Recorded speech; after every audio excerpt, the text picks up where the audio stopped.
अगर आप खुदाई की ही बात कर रहे हैं, आप मस्जिद के नीचे से मंदिर निकाल रहे हैं, तो मंदिर के नीचे से कुछ और भी निकलेगा। और उसके अंदर से जब बौद्ध मठ निकलने लगेंगे, देश का दलित अपने हक की बात करने लगेगा, लेकिन वो मस्जिद के नीचे से नहीं निकलेगा, वो बहुत सारे मंदिरों के नीचे से भी निकलेगा। आज इनका जो मंदिर का जो मुद्दा है जब फेल हुआ, इसीलिए ये बार बार इस तरीके की बात करके बार बार मस्जिद और मंदिर पे लाके, क्योंकि बीजेपी के पास इसके अलावा कोई मुद्दा नहीं है। बेरोजगारी चरम सीमा पे है। आप समझ सकते हैं कि हमारे जो युवा हैं आज दर दर की ठोकरें खा रहे हैं। पिछले 10 साल में कोई भी भर्ती ऐसी नहीं निकली है जिस भर्ती को कोर्ट के अंदर चैलेंज ना किया गया हो, जिसका पेपर लीक ना किया गया हो। क्योंकि जब उनके सारे मुद्दे खत्म हो गए, जब राम मंदिर का मुद्दा, उनकी सत्ता के लिए जो राम मंदिर को जिसे वो लेके चल रहे थे, जब वो कामयाब नहीं हो पाए, तो आज वापस वो मस्जिदों की तरफ चलने का काम कर रहे हैं। ये बेकार की बात है। आज जो हमारा युवा है वो रोजगार के लिए, अपने अधिकारों के लिए, बाबा साहब डॉक्टर अम्बेडकर के संविधान को बचाने के लिए खड़ा हो चुका है।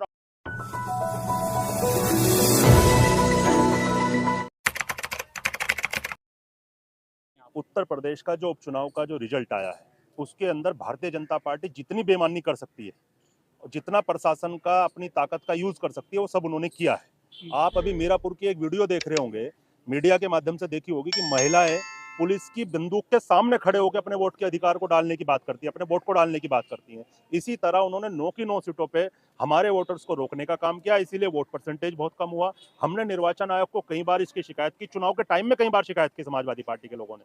हमारे राष्ट्रीय अध्यक्ष खुद निर्वाचन आयोग के दफ्तर में जाके उसकी बात को रख के आए, परंतु निर्वाचन आयोग ने हमारी एक बात नहीं सुनी और भारतीय जनता पार्टी के दबाव में निर्वाचन आयोग ने इस तरीके का वहां का रिजल्ट जो आया है वो भारतीय निर्वाचन आयोग का रिजल्ट है। लेकिन वो ये कह रहे हैं कि आपकी हार जो आपकी हुई है ना, अब आप दंगे करवाने लगे हैं, संभल में करा दिया, पत्थरबाजी करा दी, हार की जो है बोगलाहट है आपके अंदर। आप देखिए दंगे कौन कराना चाह रहा है। संभल का रिजल्ट भी नहीं आया था, संभल का अगले दिन वोटिंग को वोट खुलना था, उससे पहले ही उन्होंने एक मस्जिद और मंदिर वाला मुद्दा खड़ा करके बीजेपी वालों ने अपनी जो खींच थी वहां संभल से उनकी, वो निकालने का काम किया। और रही बात समाजवादी पार्टी, आज की तारीख में पीडीए के नाम में उत्तर प्रदेश की और भारत की प्रथम पार्टी है। आज पीडीए इकट्ठा होकर अपने लोकतंत्र को बचाने के लिए, बाबा साहब डॉक्टर अम्बेडकर के संविधान को बचाने के लिए एक मंच पे इकट्ठा हो गया। यही डर आज भारतीय जनता पार्टी और आरएसएस को लगा हुआ है। लेकिन राहुल जी, योगी जी कह रहे हैं कि संभल वालों का और बांग्लादेश वालों का डीएनए एक है, जो ये हिंसा फैला रहे हैं। देखिए योगी जी साधु हैं, गेरवा कपड़ा पहनते हैं, मैं गेरवे कपड़े की उनकी इज्जत करता हूं, परंतु जिस तरीके की उनकी भाषा है, बटेंगे तो कटेंगे, डीएनए वाली जो बात करते हैं, इस तरीके की बात शोभा नहीं देती एक मुख्यमंत्री को और एक साधु को। आज जब उनके पास पीडीए का कोई तोड़ नहीं है तो वो इस तरीके की बात करके, डीएनए की बात करके इस तरीके की बात को बड़ा करने का काम करते हैं। रही बात जो लोग डीएनए की बात करते हैं, वो पहले अपने डीएनए को देख ले कि उनका डीएनए कहां से मिलता है। कहां से है उनका डीएनए भारत का नहीं है, जहां के वो लोग हैं मैं नहीं कहना चाहता, लेकिन वो पहले अपने डीएनए की जांच करा लें, उन्हें पता चल जाएगा कि वो भारत के मूल निवासी है या बाहर से आके उनका डीएनए यहाँ पे बना है। अखिलेश जी ने तो कहा पहले डीएनए चेक करा लें। बिल्कुल, हम भी कह रहे हैं वो डीएनए अपना चेक करा लें, फिर बाद में बात करें कि किसका डीएनए बांग्लादेश का है, किसका डीएनए पाकिस्तान का है। पहले योगी जी और जो आरएसएस के जो मजबूत स्तंभ जो अपने आप को मानते हैं, वो अपना डीएनए चेक कराएं। राहुल जी, अब राजनीति इन्हीं मुद्दों पे होगी क्या? मंदिर मस्जिद पे? देखिए समाज आज समझने लगा है। अखिलेश यादव जी के पीडीए के नारे के बाद इस देश का युवा इकट्ठा हुआ, अपनी लड़ाई को लड़ने लगा, लोकतंत्र को बचाने के लिए, बाबा साहब डॉक्टर अम्बेडकर के संविधान को बचाने के लिए वो एक मुट्ठी इकट्ठा होने लगा है। आज इनका जो मंदिर का जो मुद्दा है जब फेल हुआ, इसीलिए ये बार बार इस तरीके की बात करके बार बार मस्जिद और मंदिर पे लाके, क्योंकि बीजेपी के पास इसके अलावा कोई मुद्दा नहीं है। बेरोजगारी चरम सीमा पे है। आप समझ सकते हैं कि हमारे जो युवा हैं आज दर दर की ठोकरें खा रहे हैं। पिछले 10 साल में कोई भी भर्ती ऐसी नहीं निकली है जिस भर्ती को कोर्ट के अंदर चैलेंज ना किया गया हो, जिसका पेपर लीक ना किया गया हो। आज इनके पास कोई मुद्दा युवाओं के लिए नहीं है, देश के लिए नहीं है। इनके पास सड़कें नहीं है, सड़कों के नाम पे पूरे भारत के अंदर ये हाईवे का जाल बना रहे हैं, लेकिन व्यापारी को उसका ठेका देके हर जगह 20 किलोमीटर चलते हो, टोल देने का काम करते हो। तो इन्होंने इस तरीके का व्यापारीकरण इस भारत का कर दिया है। इन्होंने सारे एयरपोर्ट भेज दिए, अपनी रेलवे बेच दी, LIC बेच दी। तो ये जो भारतीय जनता पार्टी है पूरी तरह व्यापारी पार्टी है, व्यापारियों की पार्टी है। तो इनके जो दिमाग में है ये सिर्फ और सिर्फ हिंदू मुसलमान करके ही समझते हैं कि हम वापस सत्ता में आ जाएंगे। और मोदी जो हमारे योगी जी महाराज, उन्हें सीधा सीधा पता है कि जब मोदी जी दिल्ली की गद्दी पे आए तो उनके साथ गुजरात का एक कांड जुड़ा हुआ था। तो वो इसी तरीके की दिल्ली की गद्दी तक पहुंचने के लिए इस तरीके की भाषा का उपयोग उत्तर प्रदेश में कर रहे हैं कि उस तरीके के दंगे उत्तर प्रदेश के अंदर, उस तरीके से सांप्रदायिकता उत्तर प्रदेश के अंदर भड़कने का काम करें जिससे वो दिल्ली की गद्दी तक पहुंच जाए। परंतु उत्तर प्रदेश के नागरिक इतने सजग और इतने समझदार हैं, 2027 में भारतीय जनता पार्टी को सबक सिखाने का काम। यूपी में 18,000 से ज्यादा मस्जिदें हैं जहाँ पर मंदिर होनी चाहिए, जहाँ पर ये आज उन्हें याद आ रहा है। आज उन्हें इस चीज की याद आ रही है, क्योंकि जब उनके सारे मुद्दे खत्म हो गए, जब राम मंदिर का मुद्दा, उनकी सत्ता के लिए जो राम मंदिर को जिसे वो लेके चल रहे थे, जब वो कामयाब नहीं हो पाए, तो आज वापस वो मस्जिदों की तरफ चलने का काम कर रहे हैं। ये बेकार की बात है। आज जो हमारा युवा है वो रोजगार के लिए, अपने अधिकारों के लिए, बाबा साहब डॉक्टर अम्बेडकर के संविधान को बचाने के लिए खड़ा हो चुका है। और आप देख रहे हो दिल्ली जैसे प्रदेश में आज इतनी बड़ी संख्या में बेरोजगार युवा यहाँ इकट्ठा हुआ है तालकटोरा स्टेडियम में। ये अपने आप में एक ऐतिहासिक घटना है। संभल तो जाने नहीं दिया जा रहा आपको, फिर कैसे? मुझे परसों रोक लिया उन्होंने। हम परसों अपने आप लोगों को जाने वही हम बता रहे हैं, हम परसों नोएडा जाना चाह रहे थे, हमारे एक साथी को गोली मार के वहां पे हत्या कर दी गई थी। हमें रास्ते में बीकानपुर में हमें परसों पुलिस ने रोक लिया रास्ते में। हमारा सवाल सिर्फ यही था कि अगर हम लोग अपने पीड़ित परिवार के लोगों से नहीं मिल सकते, उनके दुख सुख में शरीक नहीं हो सकते, तो किस तरीके की ये सरकार है? संभल के अंदर वो इसलिए नहीं जाने देना चाह रहे क्योंकि वहां संभल के अंदर उन लोगों ने बड़ी सा उसमें अत्याचार हमारे लोगों पे करने का काम किया है। जब हमारा प्रतिनिधिमंडल समाजवादी पार्टी का जेल के अंदर संभल के मिलने गया, तो वहां के अधीक्षक को, वहां के तमाम अधिकारियों को सस्पेंड करने का काम किया, क्योंकि हकीकत जो थी वो हमारे प्रतिनिधिमंडल ने जग जाहिर करने का काम किया, मीडिया को बताने का काम किया। उनके शरीर पे इतने घाव हैं कि अगर उनकी सीबीआई जांच हो तो उस जगह के कम से कम 500 से ज्यादा पुलिस वाले। लेकिन सर, सपा का जो प्रतिनिधिमंडल गया था जेल में, वो फर्जी तरीके से पहुंच गया, धोखाधड़ी से सस्पेंड कर दिया। आप एक चीज बताइए, पहली बात तो सांसद थे उस प्रतिनिधिमंडल में।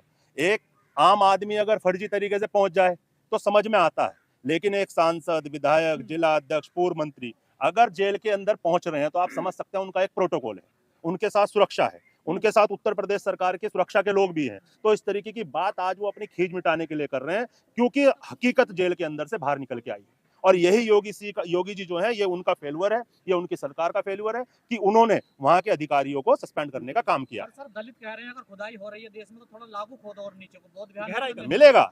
बिल्कुल निश्चित रूप से हम भी बार बार कह रहे हैं, अगर आप खुदाई की ही बात कर रहे हैं, मस्जिद के नीचे से मंदिर निकाल रहे हैं, तो मंदिर के नीचे से कुछ और भी निकलेगा। और उसके अंदर से जब बौद्ध मठ निकलने लगेंगे, देश का दलित अपने हक की बात करने लगेगा, लेकिन वो मस्जिद के नीचे से नहीं निकलेगा, वो बहुत सारे मंदिरों के नीचे से भी निकलेगा, वो बहुत सारी ऐसी जगहों से भी निकलेगा जहां आरएसएस के लोगों को बहुत दिक्कत हो। क्या कहना चाह रहे हैं कि मंदिर के अंदर खुदाई होनी चाहिए? हम ये कह रहे हैं कि देश के अंदर बहुत जगहें ऐसी हैं जहां खुदाई होनी, बहुत जगहें ऐसी हैं जहां खुदाई होनी चाहिए, जहां से पता चलना चाहिए। अगर आप इतिहास को ही जानना चाहते हैं, इतिहास की बात पे ही जाना चाहते हैं, तो इतिहास फिर अगर आप 500 साल की बात करें तो उसे 1000 साल पीछे ले जाने की बात करें। बहुत जगहें ऐसी हैं, मैं दे दूंगा आपको, मैं बहुत। आप बिहार के अंदर भी अगर जाएंगे तो 20 जगह ऐसी हैं जहां पे आप अगर वहां खुदाई करेंगे तो बहुत सारी चीजें निकल के आएंगे। और निकल के देखिए, ऐसा मैं बता दूं कि बौद्ध बिहार को लेके, बुद्ध मंदिरों को लेके आज बहुत खेत के अंदर भी अगर खुदाई होती है तो वहां पे भी बुद्ध की। लेकिन सर, आप सुप्रीम कोर्ट गए थे तो आप पे तो जुर्माना कर दिया था 2 लाख अयोध्या मामले में पिछली बार। देखिए, ऐसा है, सुप्रीम कोर्ट भी आज की तारीख में कुछ लोगों के दबाव में काम कर रही है। देश के इतिहास में 10 साल में पहली बार ऐसा हुआ था कि सुप्रीम कोर्ट के जो जज हैं वो रोड पे खड़े होके कहते थे कि लोकतंत्र और जो हमारा सुप्रीम कोर्ट है वो खतरे में है। तो ये हालात बहुत खराब हैं देश के लेकिन लिस्ट बन गई है मस्जिदों की, करीब 120 केस तो विष्णु शंकर जैन ने इकट्ठे कर लिए। देखिए, जो मस्जिदों वाला मामला है, आरएसएस के प्रायोजित खेल है, चाहे इसके अंदर विष्णु शंकर हो, चाहे इसके अंदर शर्मा जी हो, ये सब लोग प्रायोजित आरएसएस की तरफ से चल रहे हैं। लेकिन जनता इतनी जागरूक हो चुकी है। आप देखिए संभल वाला ही मामला देखिए, संभल के अंदर आज शांति। सबसे ज्यादा यूपी में खुदी आएगी, बदायूं से लेकर। चलिए, इसके लिए हम तैयार हैं, समाजवादी पार्टी तैयार है। आज अगर भारतीय जनता पार्टी इस तरीके के सांप्रदायिक दंगे कराने की बात करेगी तो हम निश्चित रूप से उन दंगों को रोक के लोगों को जागरूक करने का काम करेंगे। तो पहले से ही कहा जा रहा मुल्ला मुलायम, वो उनकी, आप देखिए, जब आपके पास किसी नेता को काउंटर करने का कोई जरिया नहीं होता तो आप इस तरीके की भाषा का यूज करके चुनाव को सांप्रदायिक रंग देके, चुनाव के अंदर माहौल खराब करके अपनी तरफ लोगों को आकर्षित करने का काम करते हैं। परंतु आज 37 सीटें उत्तर प्रदेश से समाजवादी पार्टी लेकर आई। हिंदू मानते ही नहीं, मैं अपने आप को दलित मानता हूं, मैं अपने आप को बाबा साहब डॉक्टर अम्बेडकर की औलाद मानता हूं, और मैं समाजवादी पार्टी के अंदर भी मंदिर नहीं चाहिए। मैं आपको बता रहा हूँ, मंदिर और मस्जिद की बात मैं करता ही नहीं कभी। मैं समाजवादी पार्टी के अंदर भी अनुसूचित जाति प्रकोष्ठ का अगर राष्ट्रीय अध्यक्ष हूँ तो मैं अपने समाज का प्रतिनिधित्व करता हूँ। आज बहुत बड़ा मंदिर बना रहे हैं। नहीं, बनाने दीजिए, वो उनका अपना काम, वो उनका अपना काम है, वो उनके अपने परिवार का काम है। परंतु आज उनकी आस्था मंदिरों में है, हमारी आस्था जैसे बुद्ध में है, हमारी आस्था जैसे संत शिरोमणि गुरु रविदास में, ऐसी तमाम लोगों की अलग अलग तरीके से आस्थाएं अपने अपने धर्म गुरुओं में होती है। आपने कहा कि पीडीए बड़ा सफल हो रहा था, उपचुनाव में पीडीए फेल क्यों? देख, हमने बताया ना आपको कि पीडीए वहां भी सफल था, 9 की 9 सीटें समाजवादी पार्टी जीत रही थी। बहन हमारे साथ थी वहां मौजूद। मीरापुर के अंदर किस तरीके से हमें 3 बार रोका गया, हमारे हेलीकॉप्टर को उतरने से रोका गया। उत्तर प्रदेश के अंदर अखिलेश यादव जी के हेलीकॉप्टर को उतरने नहीं दिया, उसी कड़ी में उन्हें देहरादून उतरना पड़ा। तो समाजवादी पार्टी को रोकने के लिए, अखिलेश यादव जी के पीडीए को रोकने के लिए पूरी जितनी कोशिश भारतीय जनता पार्टी कर सकती थी उन्होंने की, और ये उसी का रिजल्ट है। ये लोकतंत्र का रिजल्ट नहीं है, ये लोगों का रिजल्ट नहीं है, ये सिर्फ और सिर्फ भारतीय जनता पार्टी की गुंडई का रिजल्ट है। तो इंडिया गठबंधन से बाहर हो रही है क्या? नहीं। समाजवादी पार्टी नहीं, कौन कह रहा है? आपको हम क्या- इंडिया गठबंधन के मजबूत अंग हैं। इंडिया गठबंधन, महाराष्ट्र में तो नहीं हुआ आपसे? इंडिया गठबंधन देखिए अलग अलग स्टेट का अलग हरियाणा में अलग समर्थन अलग नहीं अलग आपको? स्टेट का अलग अलग सिनेरियो है। हाँ। दिल्ली का सिनेरियो अलग है, हरियाणा का अलग है, महाराष्ट्र का अलग है। लेकिन समाजवादी पार्टी, हमारे राष्ट्रीय अध्यक्ष का दिल बहुत बड़ा है। हरियाणा का जब चुनाव आया, राष्ट्रीय अध्यक्ष ने कहा हम पूरे गठबंधन के साथ समर्थन करेंगे, लेकिन हरियाणा के अंदर जो कांग्रेस चाहे वो करे। तो हमारे राष्ट्रीय अध्यक्ष का दिल बहुत बड़ा है और हम चाहते हैं कि किसी भी कीमत पे भारतीय जनता पार्टी हारे। योगी जी का दिल बड़ा है। उसके लिए हमें कुछ भी करना पड़े। योगी जी का दिल बड़ा है। किस देखो, चीज के लिए? हिंदुओं का पर्व आ गया महाकुंभ, करोड़ों रुपए खर्च कर रहे हैं, सबको वो महापर्व कर रहे हैं। यही समस्या है। आज हजारों करोड़ रुपया कुंभ के नाम पे इलाहाबाद में खर्च हो रहा है, लेकिन नौकरियों के नाम पे, पढ़ाई के नाम पे, स्वास्थ्य के नाम पे उत्तर प्रदेश आज की तारीख में पूरे भारत के अंदर जीरो है। हाँ। आप अभी वीडियो देख रहे होंगे कुछ दिन पहले, अभी मुरादाबाद की ही वीडियो थी। कुत्ते वहां पे, जो इमरजेंसी होता है उसके अंदर कुत्ते सो रहे थे और मरीज को परेशान कर रहे थे। ये आप हालात महाकुंभ जाओगे? नहीं, बिल्कुल नहीं जाऊंगा। दलितों के लिए तो वहाँ घाट बनाए गए मैं हैं। बिल्कुल नहीं जाऊंगा। ये दलितों को भ्रमित करने वाली एक प्रवृत्ति है। उत्तराखंड का मैं रहने वाला हूं, क्योंकि उत्तराखंड से मेरा जुड़ाव है बहुत ज्यादा। जब उत्तराखंड देवभूमि के अंदर जिसे आप कहते हैं, उसके अंदर भी जब कुंभ की बात होती है, इस तरीके की बात होती है, तो वहां पे वो इस तरीके की घटनाक्रम करते हैं दलितों को अपनी तरफ आकर्षित करने के लिए। और आप देखना कुंभ के अंदर हमारे कितने लोग जाएंगे। राहुल जी, एक आखिरी सवाल आपसे। बांग्लादेश में जो हिंसा हो रही है, खासतौर पर दलितों के ऊपर अत्याचार, वो मारे जा रहे हैं, लेकिन अखिलेश यादव उनके लिए नहीं बोल रहे हैं। देखिए, इसके अंदर पूरा इंडिया गठबंधन बोल रहा है। अखिलेश यादव सिर्फ नहीं है, उसके अंदर राहुल गांधी भी हैं, अखिलेश यादव जी भी हैं, ममता बनर्जी भी हैं।